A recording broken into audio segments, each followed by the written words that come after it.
হেই আসসালামু আলাইকুম সবাইকে। আজকে হচ্ছে আমরা কথা বলবো এই S23 FE কে নিয়ে।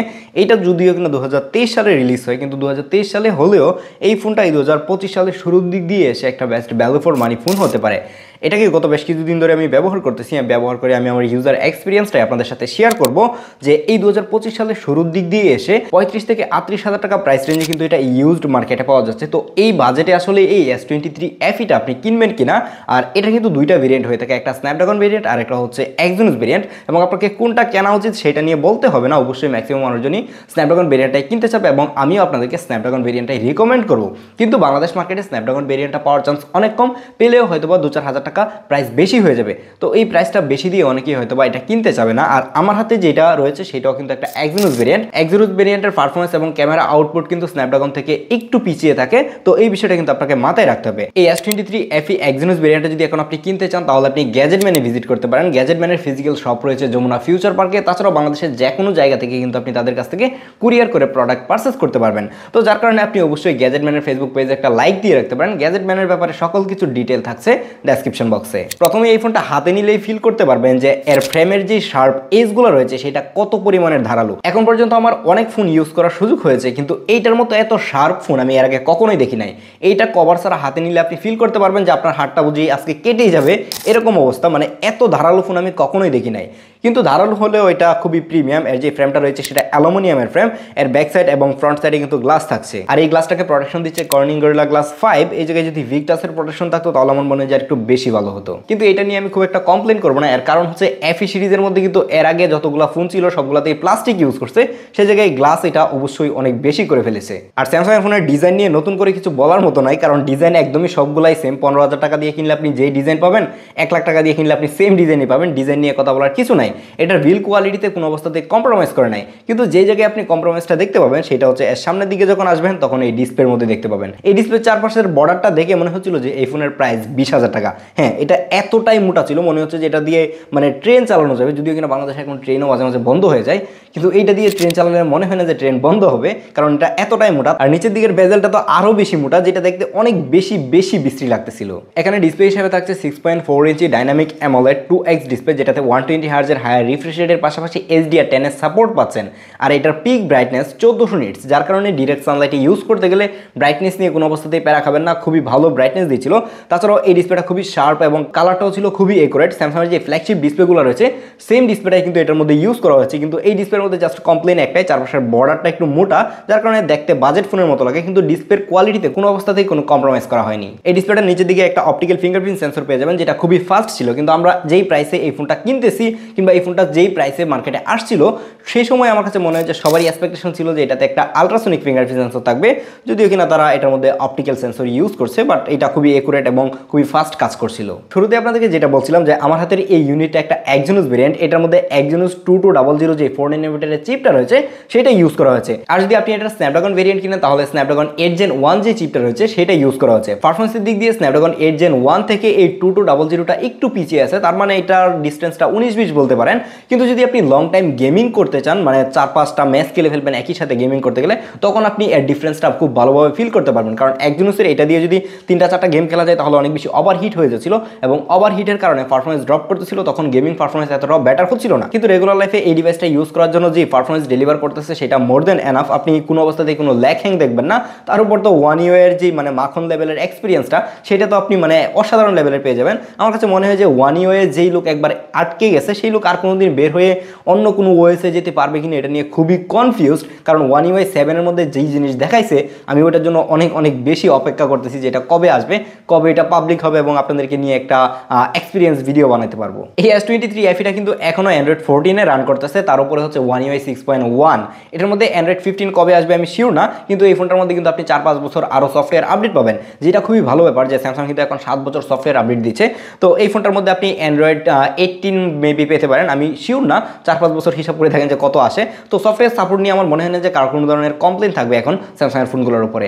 এই S23 FE ব্যাক সাইডে 3টা ক্যামেরা রয়েছে। এর মেইন লেন্স 50 মেগাপিক্সেলের এবং এতে একটা 8 মেগাপিক্সেলের টেলিফোটো লেন্স ইউজ করা হয়েছে, যেটা 3x অপটিক্যালি জুম করা যায়, এবং 12 মেগাপিক্সেলের একটা আলট্রা ওয়াইড ক্যামেরা আর 10 মেগাপিক্সেলের একটা সেলফি ক্যামেরা তো থাকছেই। এর মেইন লেন্সের ছবিগুলো খুবই শার্প এবং ডিটেল ছিল, ছবির ডাইনামিক রেঞ্জও অনেক ভালো রাখতে পারতেছিল। কিন্তু আমার কাছে মনে হচ্ছিল যে এইটার পাশাপাশি যদি আমি স্ন্যাপড্রাগন ভেরিয়েন্টটা ইউজ করার সুযোগ পেতাম তাহলে হয়তো ডিফারেন্সটা বুঝতে পারতাম, কারণ স্ন্যাপড্রাগন ভেরিয়েন্টের আইএসপিটা ভালো থাকার কারণে দেখা যায় যে এই এক্সিনোস ভেরিয়েন্ট থেকে একটু বেটার ছবি দিবে। কিন্তু এই এক্সিনোস ভেরিয়েন্টটা এই 38,000 টাকা প্রাইস রেঞ্জে যেই রকম ছবি আউটপুট দিচ্ছে আমার মনে হয় যে এটা মোর দেন এনাফ। কারণ হচ্ছে এই বাজেটে যদি আপনি আরেকটা ফোন কিনতে চান তাহলে স্যামসাংয়ের S22 প্লাস পেয়ে যাবেন, সেটা থেকেও কিন্তু সিমিলার একটা রেজাল্ট আপনি পাবেন। তাছাড়া এর 8 মেগাপিক্সেলের টেলিফোটো লেন্সটা দিয়ে ছবি তুলে দেখলাম যে ছবি খুবই শার্প এবং ডিটেল ছিল, কিন্তু এটার মধ্যে যদি 12 মেগাপিক্সেলের একটা ক্যামেরা ইউজ করা হতো তাহলে মনে হয় যে আরেকটু বেশি ডিটেল ছবিতে পেতাম। কিন্তু যে ডিটেল দিচ্ছিল সেটা আমার কাছে মনে হয়েছে যে ঠিকঠাকই আছে প্রাইস অনুযায়ী। তাছাড়া যে আলট্রা ওয়াইড লেন্সটা রয়েছে সেইটার ছবিতে মোটামুটি ভালোই ডিটেল থাকতেছিল, লো লাইট এবং ডে লাইটে প্রত্যেকটা লেন্সই খুবই ভালো পারফর্ম করতেছিল। কিন্তু এর 3x দিয়ে যখন আপনি পোর্ট্রেট ছবিগুলো তুলবেন তখন দেখবেন যে সেই পোর্ট্রেট ছবিগুলো দেখতে অনেক বেশি সুন্দর আসে, খুবই ভালো এজ ডিটেক্ট করতে পারে, খুবই ভালো ডিটেল রাখতে পারে। কিন্তু এইটার পাশাপাশি সাইড বাই সাইড S22 দিয়ে যদি আপনি ছবি তুলেন তাহলে আপনার কাছে মনে হবে যে হয়তোবা S22 যে টেলিফোটো লেন্সটা রয়েছে সেটাতে একটু বেশি ডিটেল পাচ্ছেন। এর কারণ হচ্ছে ওইটাতে কিন্তু 12 মেগাপিক্সেলের ক্যামেরা ইউজ করা হয়েছে, যার কারণে আমার কাছে মনে হচ্ছে যে এটাতে 12 মেগাপিক্সেলের একটা টেলিফোটো লেন্স দিলে সেটা দিয়ে আরো ভালো পোর্ট্রেট ছবি তোলা যেত। এখন যেটা তোলা যাচ্ছে সেটা ভালো, কিন্তু আমার কাছে মনে হচ্ছিল যে ডিটেল এবং শার্পনেসের একটু ঘাটতি রয়েছে। টেলিফোটো লেন্সটা থেকে আমি একটু বেশি ডিটেল আশা করছিলাম, কিন্তু আমার কাছে মনে হয় যে স্ন্যাপড্রাগন ভেরিয়েন্টে হয়তো আর একটু বেটার পারফর্ম করবে। তাছাড়া 10 মেগাপিক্সেলের সেলফি ক্যামেরাটা দিয়েও খুবই সুন্দর সুন্দর সেলফি তোলা যাচ্ছিল, খুবই ডিটেল এবং শার্প ছবি দিতে পারতেছিল এবং ডাইনামিক রেঞ্জও খুবই ভালো রাখতে পারতেছিল। আর স্যামসাং প্রসেস করার পরে যে আউটপুটটা দেয় সেটা তো অসাধারণ লেভেলের। আর সেলফি ক্যামেরা দিয়ে তোলা পোর্ট্রেট ছবিগুলো ছিল অনেক বেশি সুন্দর, খুবই ভালো এজ ডিটেক্ট করতে পারে, ফেসের মধ্যে খুবই ভালো ডিটেল ধরে রাখতে পারে। পিক্সেলে প্রসেস করে যেরকম ডিটেল নষ্ট করে দেয় বেশি ডিটেল আনতে গিয়ে স্যামসাং কিন্তু এই কাজটা করে না, যার কারণে স্যামসাংয়ের ইমেজ প্রসেসটা আমার কাছে পার্সোনালি অনেক বেশি ভালো লাগে। এর প্রত্যেকটা লেন্সেই 4K 60 fps ভিডিও রেকর্ড করতে পারবেন এবং এর মেইন লেন্স দিয়ে 8K 24 fps ভিডিও রেকর্ড করতে পারবেন। এর ভিডিওর কি অবস্থা চলুন কিছু স্যাম্পল দেখে আসি, তাহলে আইডিয়া করতে পারবেন যে এটা থেকে আপনারা কেমন ভিডিও পাবেন। আর এখন S23 FE এর পোর্ট্রেট ভিডিও রেকর্ড করা হচ্ছে এবং এর মেইন লেন্স দিয়ে রেকর্ড করা হচ্ছে। আর এই মেইন লেন্স দিয়ে আপনি সর্বোচ্চ 1080p 30 fps ভিডিও রেকর্ড করতে পারবেন। আর এখন আমি ব্লার লেভেল 7 করে দিয়েছি, মানে সর্বোচ্চটা ব্লার লেভেল। তো এরকম যদি ব্লার লেভেল আপনি করেন তাহলে এরকম একটা ব্লার পাবেন, বুঝতে পারছেন যে কীরকম ব্লার হয়। এর এজ ডিটেক্ট নিয়ে আমার একটু কমপ্লেন আছে, যেরকম দেখেন যে আমি যদি একটু মুভ করি, এই যে দেখেন যে ঠিকঠাক কিন্তু এজ ডিটেক্ট করতে পারতেছে না, এই সাইডগুলো কেমন যেন একটু ছেড়ে দিচ্ছে, এরকম প্রবলেম করতেছিল। তাছাড়া এর ব্লারিনেসটাও খুব বেশি একটা স্মুথ না, কেমন যেন একটু দেখতে আর্টিফিশিয়াল লাগে। আমি S23 যখন ইউজ করি তখন এটা থেকে অনেক বেশি বেটার পোর্ট্রেট ভিডিও রেকর্ড করেছি এবং আমি আমার চ্যানেলে একটা ডেডিকেটেড ভিডিওই করে ফেলেছিলাম এটার পোর্ট্রেট দিয়ে, S23 এর পোর্ট্রেট দিয়ে। বাট এইটার পোর্ট্রেট নিয়ে আমি এতটাও সন্তুষ্ট না।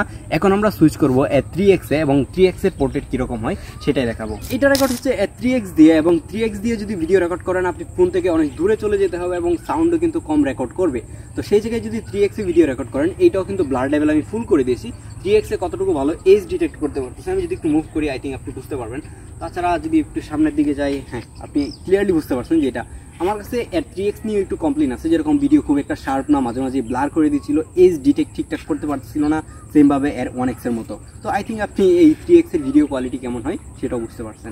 লাস্টলি এখন কথা বলা যাক এটার ব্যাটারি ব্যাকআপ নিয়ে। এটার মধ্যে কিন্তু 4500 mAh এর একটা ব্যাটারি থাকতেছে। এই ফোনটা 2023 সালের অক্টোবর মাসে রিলিজ হয়েছে, যার কারণে এখনো কিন্তু খুবই ভালো ফ্রেশ কন্ডিশনের ডিভাইসগুলো পাওয়া যায়, খুবই ভালো ব্যাটারি ব্যাকআপও পাওয়া যাচ্ছে।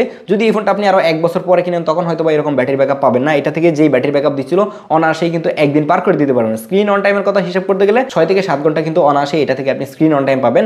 আপনি যে ফোনটা কিনবেন সেটা হয়তো বা একটু 19-20 হতে পারে, কারণ ফোনের কন্ডিশন কিংবা এই ফোনটা এর আগে যে ইউজ করছে তার উপরে হয়তো বা ডিপেন্ড করবে যে সে কীভাবে ইউজ করছে, এটার উপরে চার্জ ব্যাকআপটা একটু ডিপেন্ড করতে পারে। কিন্তু আমার হাতে যেটা রয়েছে এটা থেকে আমি অ্যাভারেজে 6 থেকে 7 ঘন্টা স্ক্রিন অন টাইম পাচ্ছিলাম, যেটা আমার কাছে মনে হচ্ছে যে এনাফ। এর থেকে বেশি ব্যাটারি ব্যাকআপ দরকার নাই, 4500 mAh ব্যাটারি থেকে এরকমই ব্যাটারি ব্যাকআপ পাওয়ার কথা। এখন কথা হচ্ছে অ্যারাউন্ড 38,000 টাকা প্রাইস দিয়ে এই S23 FE এই 2025 সালে শুরুর দিক দিয়ে এসে কিনবেন, নাকি সিমিলার প্রাইস রেঞ্জে স্যামসাংয়ের যে S22 প্লাস রয়েছে সেটা কিনবেন।